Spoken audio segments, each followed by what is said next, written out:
नमस्कार, स्वागत है आपका। एबीपी न्यूज देख रहे हैं आप। मैं हूं आपके साथ शीरी। इंडिया गठबंधन में सीटों को लेकर झगड़ा सुलझा या उलझ गया, ये सवाल आज हम इसलिए पूछ रहे हैं कि पहली बार गठबंधन को लेकर कांग्रेस की अलायंस कमेटी ने आरजेडी के साथ बातचीत शुरू की है।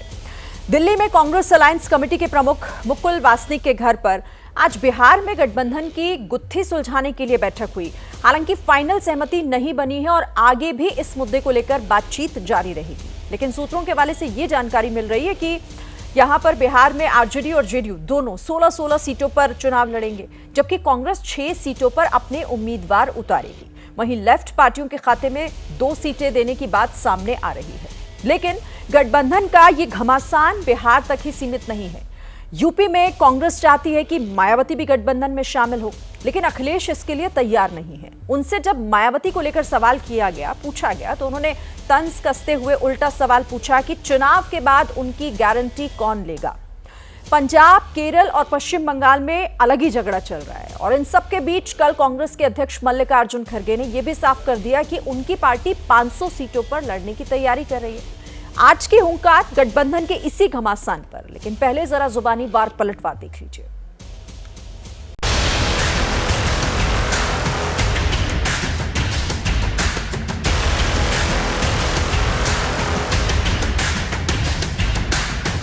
क्या अगर मायावती इस गठबंधन में जुड़ती है तो ये इंडिया गठबंधन के लिए फायदा होगा या नहीं होगा? उसके बाद का भरोसा आप दिलाओगे? बाद का भरोसा आप में से कौन दिलाएगा?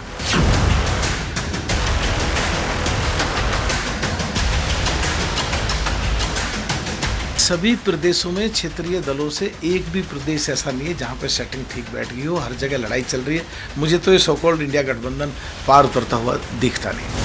स्वार्थी गठबंधन, मोदी विरोधी गठबंधन, जिसका एक ही काम है कि हम किसी प्रकार से सत्ता में आए और मोदी जी को रोक। और कोई वैकेंसी नहीं है, लेकिन 2 महीना के लिए इन लोग की नौटंकी चलने दीजिए तो चलने दीजिए, देश देखने दीजिए।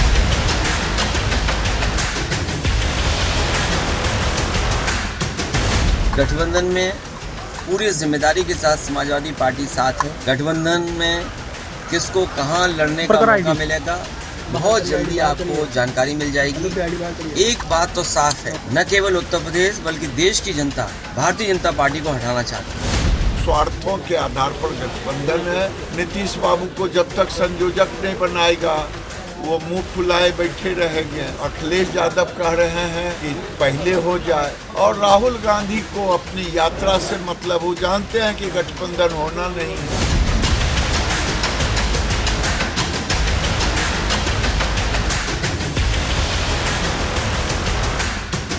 We'll decide, in all 500 constituencies we are working, and already we have finalized 500 our parliament observers.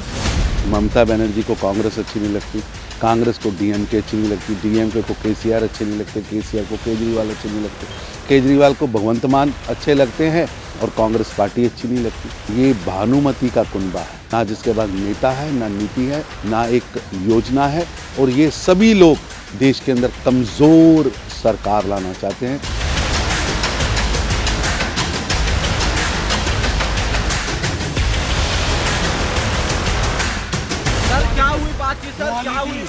बहुत बढ़िया, बहुत बढ़िया।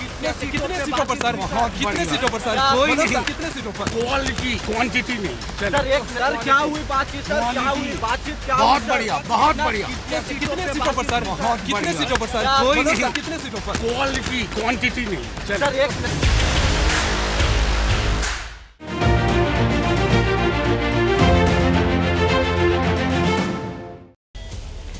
तो चलिए, कम से कम बात आगे तो बढ़ी, लेकिन सवाल वही कि सीट शेयरिंग का जो फॉर्मूला है वो सुलझ गया है या फिर अभी भी उलझा हुआ है, और अगर उलझा हुआ है तो कब सुलझेगा? क्योंकि देखिए 24 भी आ गया, लड़ाई भी बेहद नजदीक है। ऐसे में विपक्ष की तैयारी क्या है, विपक्ष कितना तैयार है, ये अभी भी एक प्रश्न बना हुआ है। तो इस चर्चा में शामिल होने के लिए हमारे साथ कई खास मेहमान जुड़े हुए हैं। एक एक करके सबसे पहले मैं परिचय आपका करा दूं। अजय आलोक, प्रवक्ता बीजेपी, इस वक्त हमारे साथ जुड़ गए हैं। कांग्रेस के प्रवक्ता सुजाता पॉल भी हमारे साथ इस वक्त हैं। प्रदीप भाटी यहाँ स्टूडियो में समाजवादी पार्टी के प्रवक्ता हमारे साथ हैं और राजनीतिक विश्लेषक के तौर पर सतीश प्रकाश जी भी हमारे साथ जुड़ गए हैं। आरजेडी के प्रवक्ता प्रोफेसर सुबोध मेहता भी हमारे साथ जुड़ गए हैं और एसबी के प्रवक्ता अरुण राजभर को भी इस वक्त आप देख रहे हैं। आप सभी का बहुत बहुत स्वागत है एबीपी न्यूज पर। लेकिन सबसे पहले मैं यहाँ रुक करना चाहूंगी सुजाता पॉल जी आपका, क्योंकि सभी इंतजार कर रहे हैं कि भाई विपक्ष ने जो ये इतना बड़ा गठबंधन तैयार किया है, आखिर इसकी मजबूती क्या है, बात बनी या नहीं बनी, और अगर बात थोड़ी बढ़ी भी है तो कहां तक। सीट शेयरिंग के फॉर्मूले की बात करने के लिए एक मीटिंग तक तो आप लोग पहुंचे, लेकिन उसका नतीजा कुछ निकल भी पाया आज पहले दिन? इंडिया गठबंधन जो है वो देश प्रेमी गठबंधन है, देश को प्रेम करने वाला, वो संविधान प्रेमी गठबंधन है, वो लोकतंत्र प्रेमी गठबंधन है। और ऐसी ताकतों से लड़ने के लिए बना है गठबंधन जो ताकतें कमजोर सरकार भी चलाती है और कमजोर कर रही है देश को। इसलिए इस वक्त जिस चीज की आवश्यकता है उस चीज की दिशा में हम चल पड़े हैं। अभी मैंने सुना रविशंकर जी की नौटंकी के बारे में, तो नौटंकी वो बेहतर करते हैं, बिल्कुल सही शब्द उन्होंने इस्तेमाल इसलिए किया। लेकिन स्वार्थ कितना है इनका कि देश की जनता पर सवाल उठा देते हैं, इंडिया को घमंडिया बता देते हैं। इतनी नफरत इनके अंदर भरी हुई है। षड्यंत्र में तो नंबर 1 है भारतीय जनता पार्टी, इसलिए चिंता उन्हें अपनी करनी चाहिए। एक और किसी नेता की बात सुन रही थी जो यात्रा की चिंता कर रहे थे। अरे यात्रा से डरते क्यों हैं, ये न्याय की यात्रा है, ये भारत को जोड़ने की यात्रा है। और जो हमारा गठबंधन है वो कहाँ जा रहा है, वो उस दिशा में जा रहा है जिस दिशा में लेकर आए थे हम भारत देश को। जब भारत आजाद हुआ तो हमने एक ऐसा देश बनाया जिसमें प्रेम भाईचारा था, जिस देश में एक सुई नहीं बनती थी उस देश को हम आगे ले जा रहे थे, मगर रास्ते में बाधाएं आती हैं। उसी तरह से ये 10 वर्ष की बाधा आई है, मगर अब दोबारा से आगे बढ़ेंगे, क्योंकि ये भारतीय जनता पार्टी वही है जो कहती है कि छोटी पार्टियों को खत्म कर देंगे। इसलिए अब जरूरत है कि लोकतंत्र को हम बचाएं जो जनता चाहती है, क्योंकि हम जनता प्रेमी जो गठबंधन है वो बना रहे हैं। जनता की चाहत यही है। और जानना चाहती है सुजाता जी कि आप लोग जिस एकता की बात करते हैं वो अभी तक दिख नहीं रही है, तो क्या वो एकजुटता अब दिखेगी? क्योंकि अब तो 24 भी आ गया। मेरा सवाल इसी से जुड़ा हुआ था, लेकिन आपने अजय आलोक जी पर सवाल खड़ा कर दिया तो मैं अब उनसे जवाब ले लेती हूँ। अजय आलोक जी, सुजाता कह रही हैं कि भाई विपक्ष की आप लोगों को इतनी चिंता क्यों है, किस बात का डर?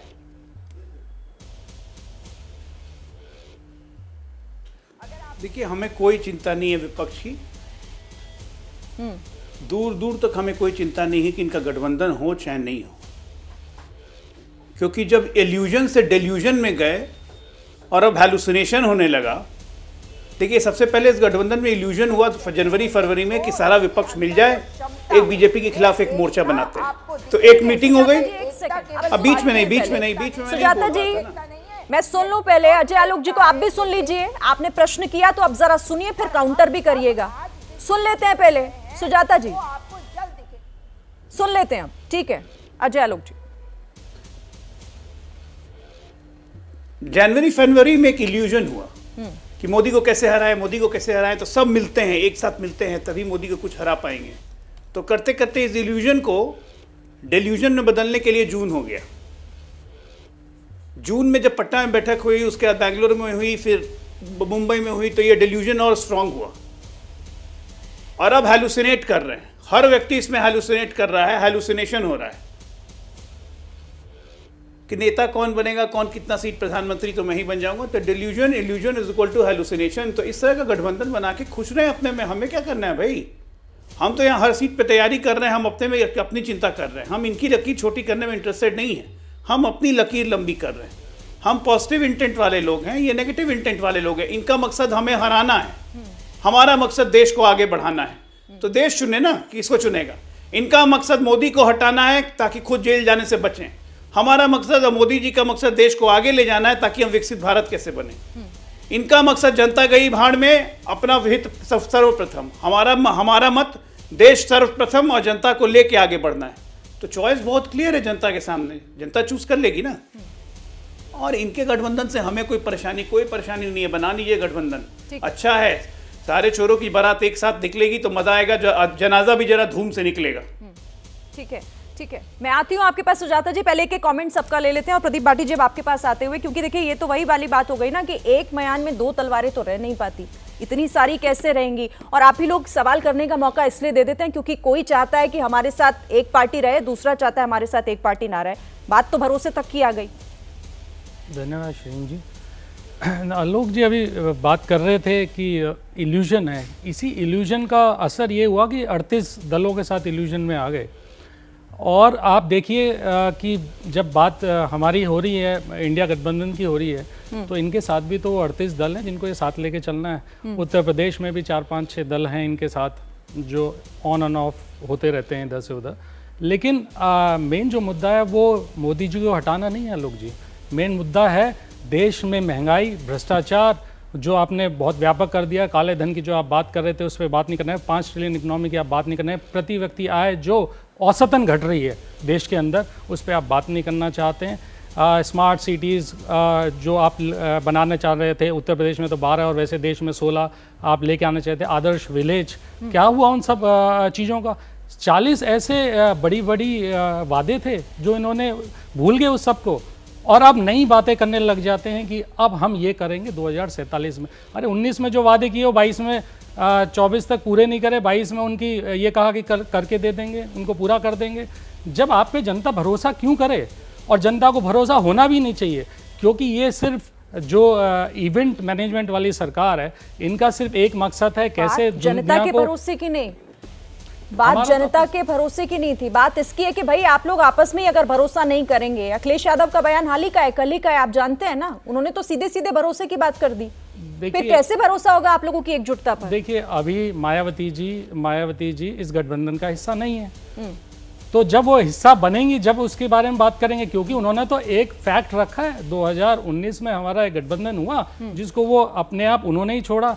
हालांकि उसमें फायदा भी उन्हीं को हुआ और छोड़ के भी वही चली गई। तो वो जरूर एक बात है, एक फैक्ट रखा है उन्होंने।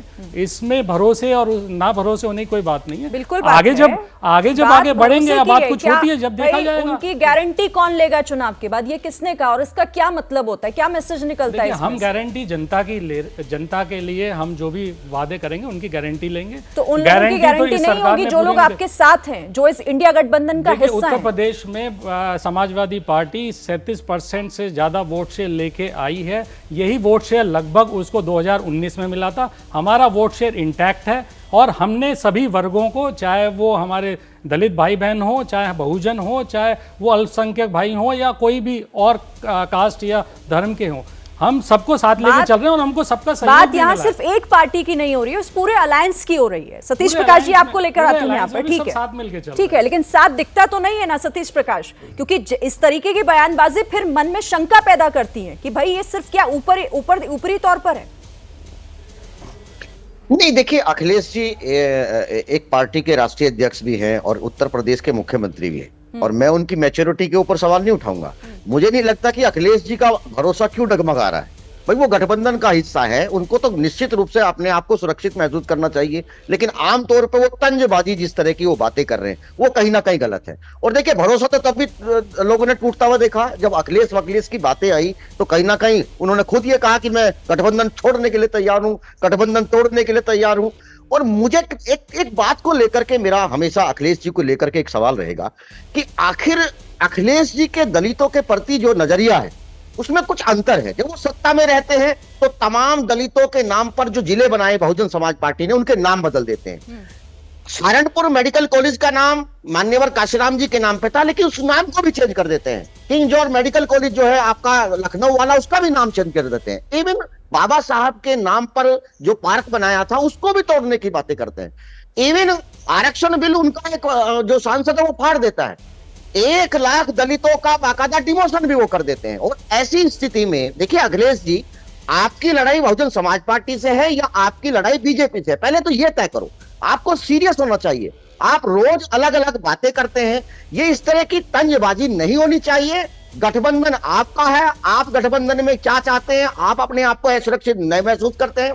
बहुजन समाज पार्टी का ये मानना है। देखिए मैं प्रदीप जी एक छोटी सी बात ऐड कर दूं कि आमतौर पर यह कहा जाता है कि 2019 का जो चुनाव हुआ उसमें गठबंधन हारा। देखिए आप हार और जीत का अंतर देखिए। बहुजन समाज पार्टी का एक कैंडिडेट जो मेरठ का कैंडिडेट था 48% वोट पाकर के भी हारा। इसी गठबंधन की 32 सीटें ऐसी थी जहां पर उसका कैंडिडेट हारा, लेकिन वोट शेयरिंग 38 से 40% तक वोट शेयरिंग था, उसके बावजूद भी हारा। देखिए चुनाव कैसे हुआ, चुनाव प्रक्रिया को लेकर के सवाल है, चुनाव व्यवस्था को लेकर के सवाल है। सवाल सतीश प्रकाश जी यहाँ पर ये है ना कि जब आप लोग आपस में ही भरोसा नहीं करेंगे तो फिर जनता के बीच ये कैसे भरोसा पैदा करेंगे कि हम साथ हैं और हम देश का भला चाहते हैं। मैं यहाँ पर सुबोध मेहता जी से पूछना चाहती हूँ। ठीक है, मैं आती हूँ, एक कॉमेंट ले लें। सुबोध मेहता जी, तो ये तो आपसे लड़ाई में उलझा हुआ मामला नजर आ रहा है पूरा। देखिए अभी जो गठबंधन हम लोग का चल रहा है, इससे डर कर बीजेपी के प्रवक्ता ने अनेक अनर्गल बातें कहें, शब्दावली ऐसी ऐसी बताई कि भारत की जनमानस जानती भी नहीं है उस शब्दावली को। और वहीं दूसरी तरफ देखिए, जैसे कि पहलवान रेसलिंग में हारने लगता है तो कोना पकड़ने लगता है वो, ठीक इसी प्रकार से हम लोगों की इंडिया गठबंधन की जो राजनीति है वो सर्विस मॉडल राजनीति है। जनता के साथ रहकर, जनता के मुद्दे को उठाकर, जनता से तारतम्य बनाकर हम जनता की बात जो है सदन और सड़क से सदन तक हम लड़ाई करते हैं।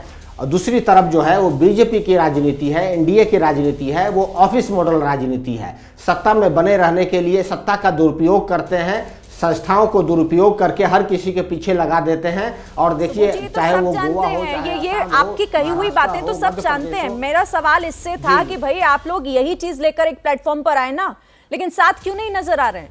अभी भी ये छीटाकशी, ये कटाक्ष, ये तंज कब तक चलता रहेगा? अब तो 24 आ चुका।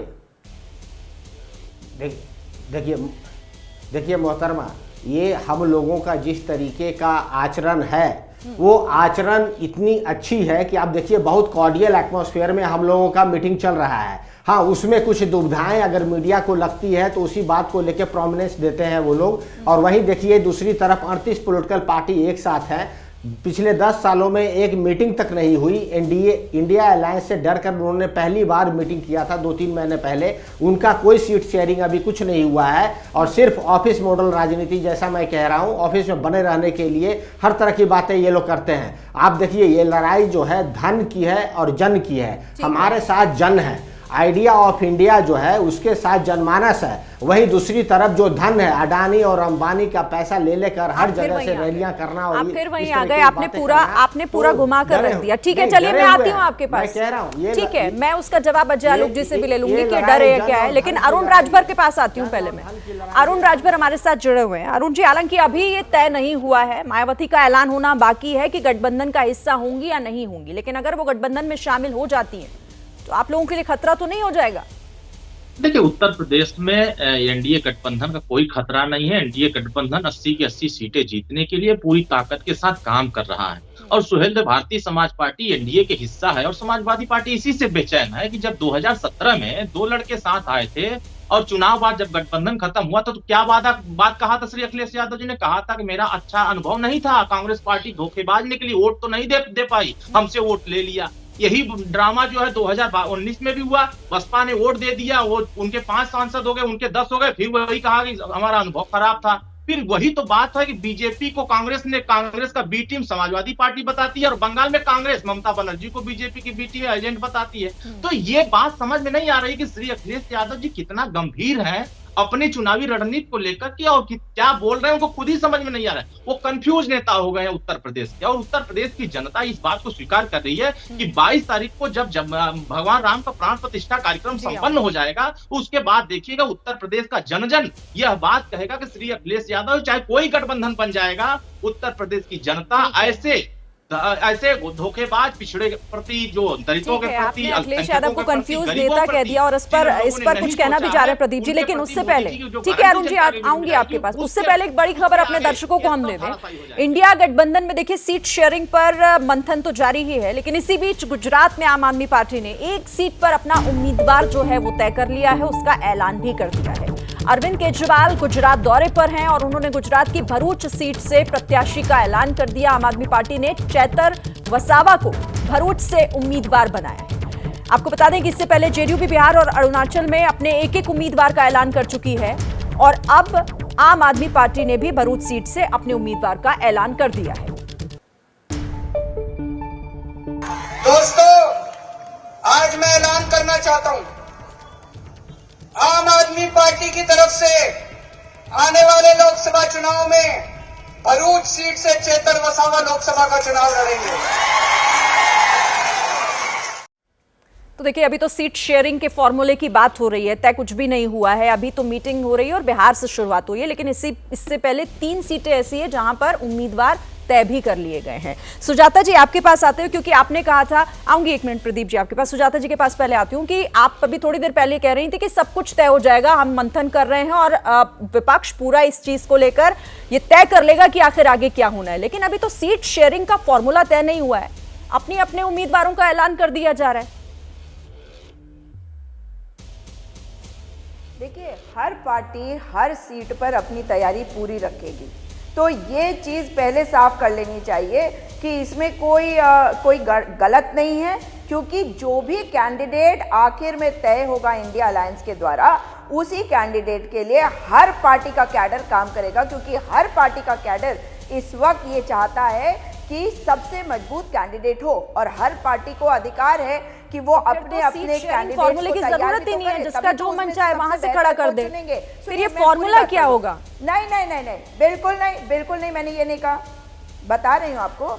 ये जब नेता बैठेंगे और वो फाइनल लिस्ट आपके सामने लाएंगे तो वो कैंडिडेट होगा। लेकिन एक बात जरूर कहना चाहती हूँ कि अभी जो मैंने बहुत सारी बातें सुनी हैं, उसमें शब्दों का जो चयन है, वो चाहे भाजपा के जो प्रवक्ता है वो हो या दूसरे, क्या शब्द यूज करे उन्होंने, धोखेबाज, जनाजा, यानी कि ये केवल नेगेटिविटी की बात कर रहे हैं। और इस वक्त देश समझ चुका है कि केवल नकारात्मकता की राजनीति करने वाली भारतीय जनता पार्टी के बारे में बात करने के बजाय हमें देश के बारे में बात करने की जरूरत है। इसलिए हम भारत की बात कर रहे हैं, हम इंडिया की बात कर रहे हैं। और इस वक्त अगर आप कहीं से भी कुछ भी खबर सुनेंगे तो मुझे याद आता है जब भारत जोड़ो यात्रा शुरू हुई तो 4 दिन कंट्रोवर्सी चलाई थी हर मीडिया चैनल ने, जो भारतीय जनता पार्टी ने क्रिएट करी थी। उसके बाद शांत हुए थे ना। इसलिए ये तब तक की बात है जब तक आपके सामने और मेरे सामने लिस्ट नहीं आती, उसका हम इंतजार कर रहे हैं। लिस्ट और तैयार होने की बात कर रहे हैं, या तो उम्मीदवार तय हो रहे हैं। मैं वही तो आपसे पूछ रही थी ना कि फिर ये कैसे हो रहा है, या तो आप लोगों की जानकारी में नहीं लाया जा रहा, या ये बदल जाएंगे आगे जाके अगर लिस्ट में नाम अलग हुआ तो। नहीं, मैं आपको वही कह रही हूं। तो सारे नेता बैठ के इसको फाइनल डिसीजन तभी आएगा। तो इस बात को समझ लीजिए, हम अपने जनसभा में अगर अरविंद केजरीवाल कुछ कह रहे हैं तो हवा में तो कह नहीं रहे होंगे ना। ठीक है, बहरहाल आप इस चीज को नहीं मान रही हैं, लेकिन आपने कहा कि नेगेटिव पॉलिटिक्स कर रही है बीजेपी। अजय आलोक जी, आप थोड़ी देर पहले कह रहे थे कि यहाँ नेगेटिव और पॉजिटिव का पूरा मामला है। आरोप सुजाता पॉल जी ने आप ही पर लगा दिया पलटकर।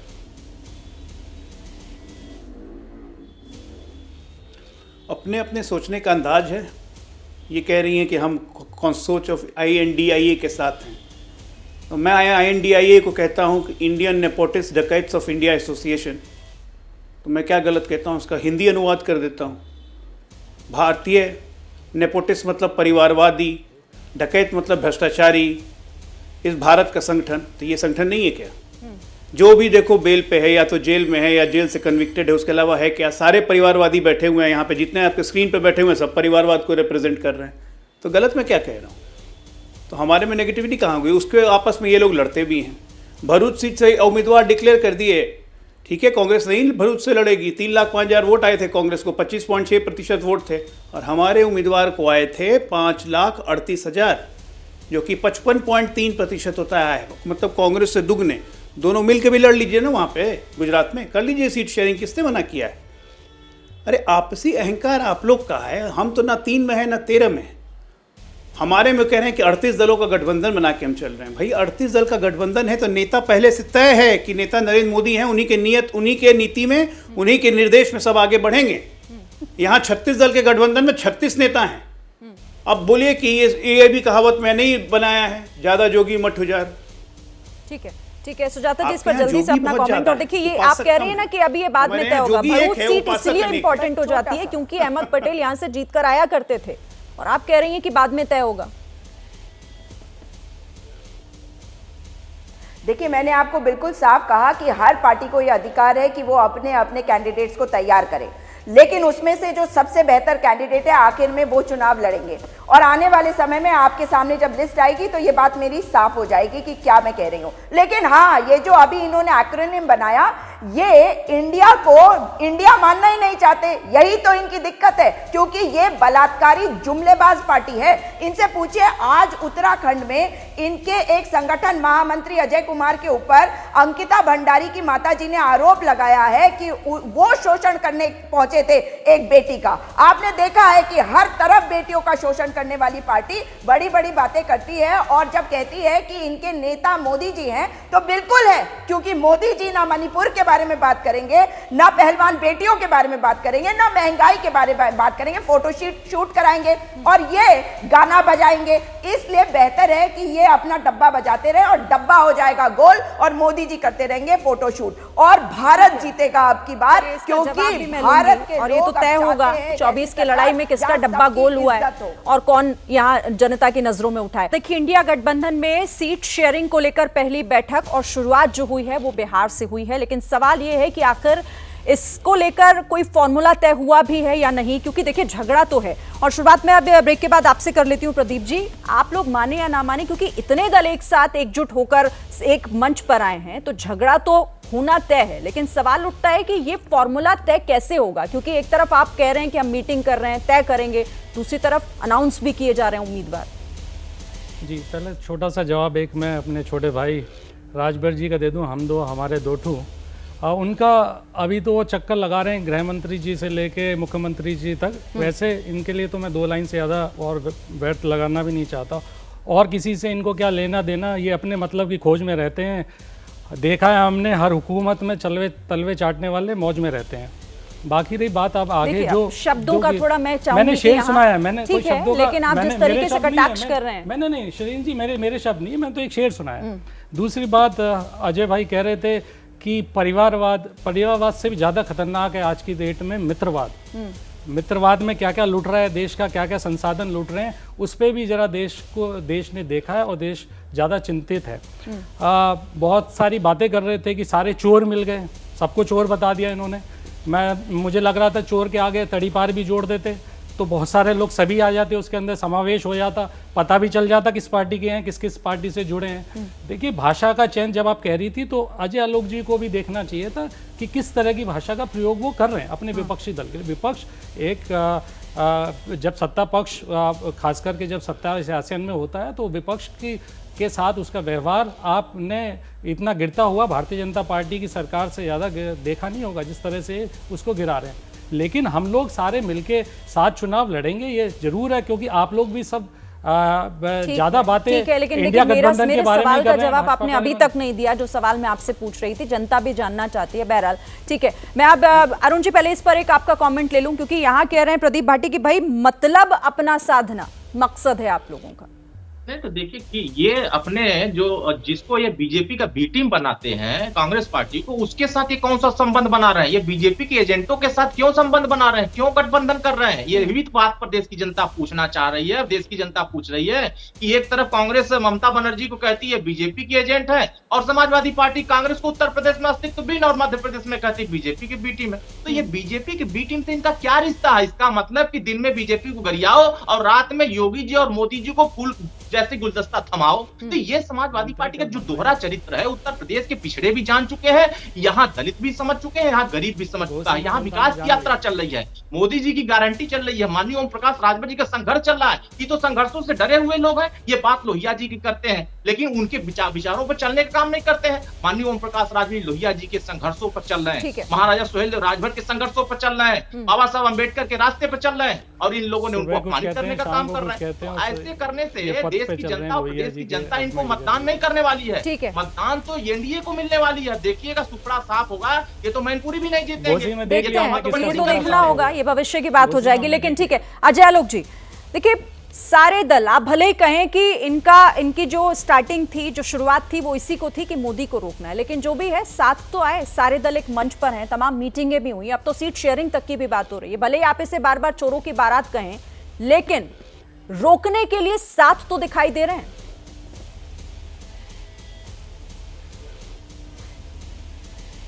हाँ बिल्कुल साथ दिखाई दे रहे हैं, तो कोई शक नहीं है। मुझे लगता है इस बात पे भी साथ में खड़े ही होंगे।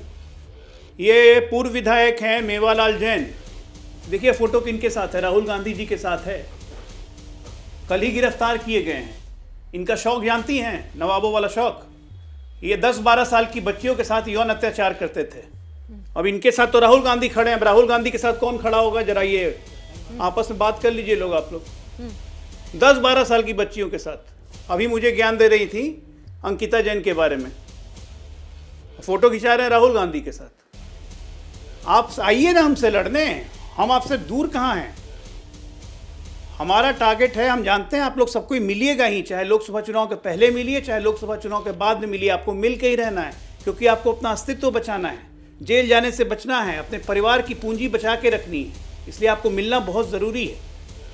हम चाहते हैं कि आप मिलें ताकि जनता देखे, जनता समझे, जनता जाने कि आप लोगों ने 70 साल तक किस तरह जनता के पीठ में लगातार एक बार नहीं बार-बार छुरा घोंपा है। ठीक है, ठीक है, चलिए अब इस पर जवाब देना चाह रही है सुजाता जी, मैं जवाब ले लेके सिर्फ अपनी पूंजी भरते रहे, अपनी जेब भरते रहे। सुजाता पॉल, नहीं, ये तस्वीर के बारे में जवाब ले लीजिएगा। मेवालाल जैन पूर्व विधायक हैं, मंत्री भी थे। मैं दोनों बातों का जवाब जरूर दूंगी।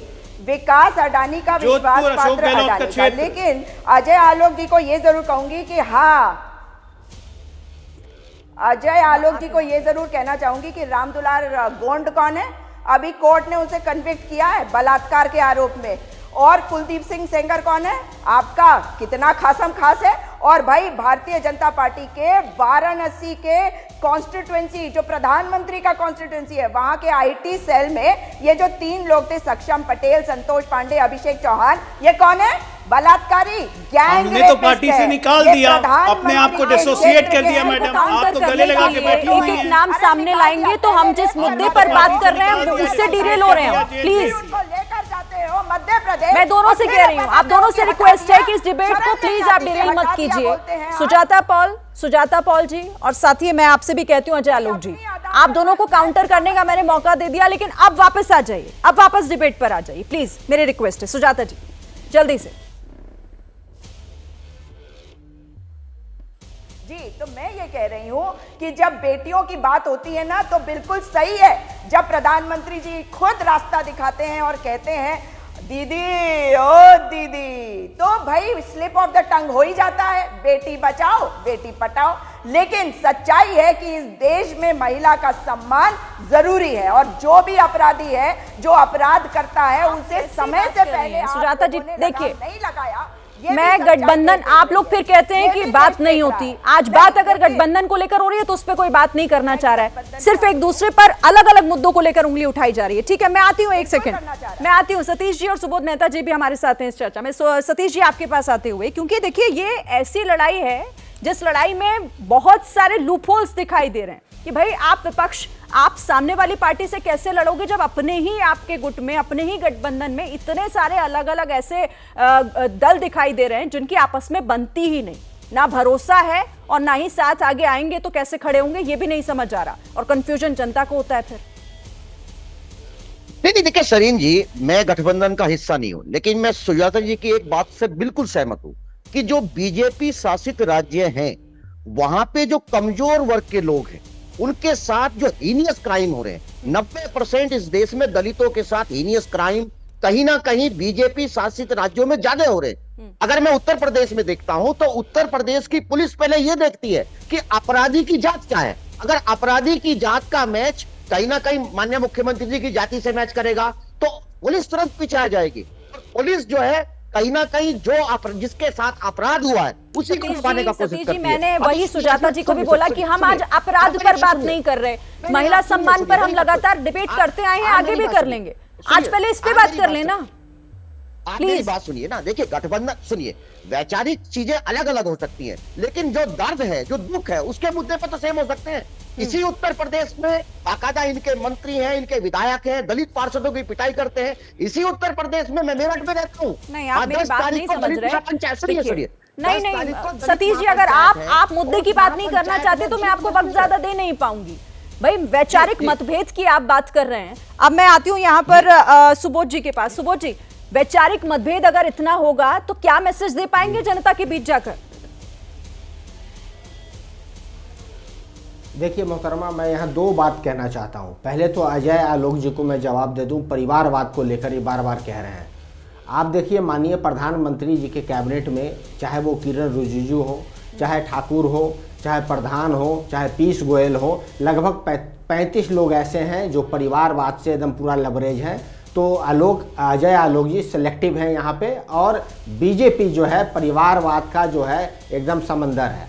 अब दूसरी बात, अब अलायंस पे आइए। अलायंस पे हम जानते हैं कि एस्पिरेशनल पॉलिटिक्स है। एस्पिरेशनल पॉलिटिक्स में स्टेट में हम एक दूसरे से यहाँ पे तारतम्य बनाकर जो है हम लोग मतभेद और मनभेद की बात यहाँ निकल कर आती है। लेकिन एक बात पर जब इंडिया अलायंस बनी है तो हम कॉमन प्लेटफॉर्म पे आए हैं, और वो कॉमन प्लेटफॉर्म क्या है? वो कॉमन प्लेटफॉर्म है कि जिस तरीके से सम्राट अशोक के जो चक्र हैं, जिसमें 24 स्कोप है, जो आइडिया ऑफ इंडिया है, जो संविधान के निर्माताओं ने संविधान में अंकित किया हुआ है, आज़ादी, समानता, भाईचारा, सामाजिक न्याय, सामाजिक क्रांति, प्रजातंत्र की प्रजातांत्रिकरण, इन चीज़ों को, संस्थाओं को यूज कर भारतीय जनता पार्टी ने एकदम विखंडन कर दिया है। कल्याणकारी राज की अवधारणा को एकदम तार तार कर दिया है। प्राइवेटाइजेशन के नाम पे भारत के संपदा को बेच रहे हैं। इस कारण से भारत की जो गरीबों का जो धन लूटा जा रहा है, उस धन के खिलाफ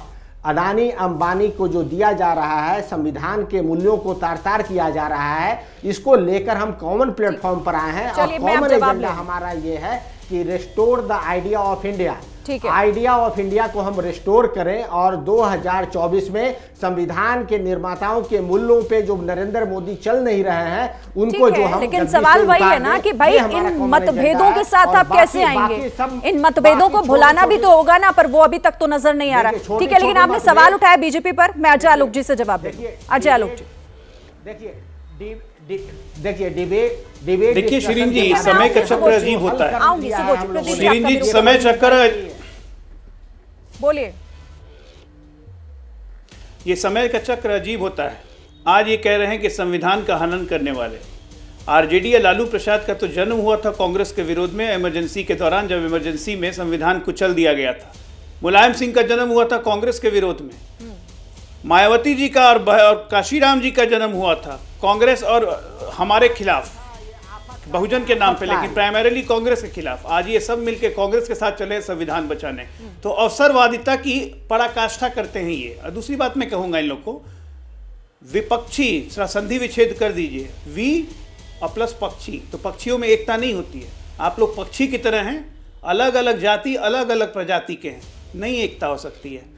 सर फोड़ते रहिए, इससे हमारा कोई मतलब नहीं है। हमारी शुभकामनाएं आप लोग को।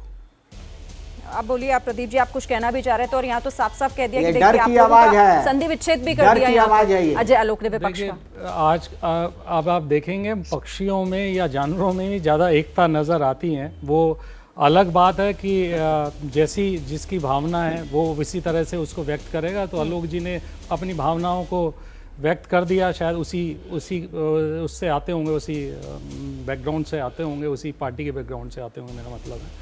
और दूसरी बात जो आप कह रही थी कि मतभेद हैं, देखिए मतभेद तो वहाँ होंगे जहाँ पे लोगों, भारतीय जनता पार्टी की तरह कोई हमारे 38 दल वो तो है नहीं जिनका कोई अता पता नहीं है, जिनका अपने ही प्रदेश में कोई अगर उन्होंने जो तोड़े हैं शिवसेना के और दूसरी पार्टी एनसीपी के अलावा, बाकी जो नेक्स्ट छोटा दल है वो उसके पास 2 सांसद हैं, तो और ना कोई बहुत बड़ी पावर है। जब आप उत्तर प्रदेश जैसे प्रदेश में और जो आपका बिहार जैसे प्रदेश में, जहाँ पे आरजेडी हो या हमारी समाजवादी पार्टी हो, बड़े विपक्षी दल हैं और बड़ी मजबूती के साथ चुनाव लड़ रहे हैं, तो थोड़ी बहुत आपस में, वो तो एक घर में भी हो सकता है थोड़ा बहुत मतभेद, तो मतभेद होने भी कोई गलत बात नहीं है। मतभेद होने से उनको सुलझा लिया जाता है। 2 घर में 2 भाइयों के बीच में भी मतभेद हो जाते हैं, वो मतभेद भी हम सुलझा लेंगे अगर छोटे मोटे मतभेद हैं। लेकिन एक बात को समझने की जरूरत है, लेकिन छोटे मोटे मतभेदों को भुलाया कब जाएगा? समय कम है। सुजाता जी और सतीश जी भी कुछ कहना चाह रहे हैं। पहले सुजाता पॉल जी आपके पास आते हुए, क्योंकि देखिए ये तो ऐसी लड़ाई है जिसमें अलग अलग जगहों से, यहाँ सिर्फ बिहार की बात नहीं है, उत्तर प्रदेश की बात नहीं है, आप बंगाल ले लीजिए, वहां अलग टीएमसी हुंकार भर रही है, पंजाब में सीधे तौर पर नकारा जा रहा है। तो यहाँ एक नहीं, यहाँ तो कई जगहें, कई स्टेट हैं जहां से अलग अलग आवाजें आ रही हैं।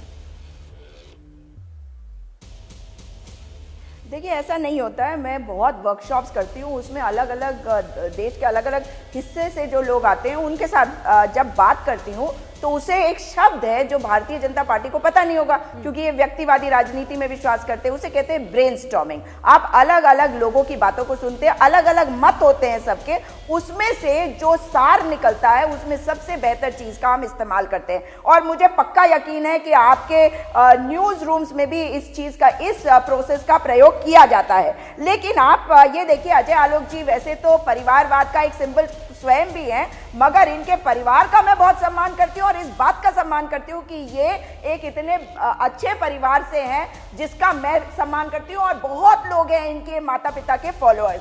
अब भारतीय जनता पार्टी ये जरूर बता दे कि पीडीपी के साथ क्या रिश्ता बना रहे थे भाई। कॉनरेड सांगमा को नेपोटिज्म का एक सिंबल बताते बताते, भ्रष्टाचारी बताते बताते, जब देखा कि 2 सीट आ गई या हार गए जी हम तो उठा लिया फोन और कह दिया कॉनरेड सांगमा जी को हम आपके साथ हैं। किया या नहीं किया था? तो राजनीति में बहुत कुछ होता है, लेकिन हमारे ऊपर अटैक करते हुए ये भी बता दीजिए कि ये जवाब ले लेती हूँ। चलिए दल है ना 38, अजय आलोक जी, सुजाता कह रही है, सुजाता जी कह रही है कि राजनीति में बता बहुत कुछ होता है और ये सब तो आपके यहाँ भी होता है, अलग क्या है इसमें? भाई हमारे यहाँ तो ऐसा मुझे नहीं लगता है कुछ होता है। मैंने पहले ही कहा कि हमारे यहाँ एक जोगी है, कई उपासक हैं, और सारे उपासक उस जोगी की बात मानते हैं। मतलब लीडरशिप डिफाइंड है, सब कोई नरेंद्र मोदी की नीति या निर्देश में ही चलेंगे। जो हमारे गठबंधन पे कह रहे थे कि 38 दलों का गठबंधन है, और सब गठबंधन को हम सम्मान भी देते हैं। हम ऐसे नहीं है कि जब 209 सीट आती है 2009 में तो लालू यादव को 4 सीट आई है तो उनको मंत्रिमंडल में नहीं लेंगे। हम तो ऐसे हैं कि जब 283 था, पूर्ण बहुमत में थे, तब भी सहयोगियों को सम्मान दिया था, जब 303 था तब भी सहयोगियों को सम्मान दिया। तो अहंकारी कौन है? दूसरा इन्होंने कहा व्यक्तिवादी राजनीति, तो पूरा देश जानता है कि व्यक्तिवादी राजनीति कहां से शुरू होती है, कहां पे खत्म हो जाती है।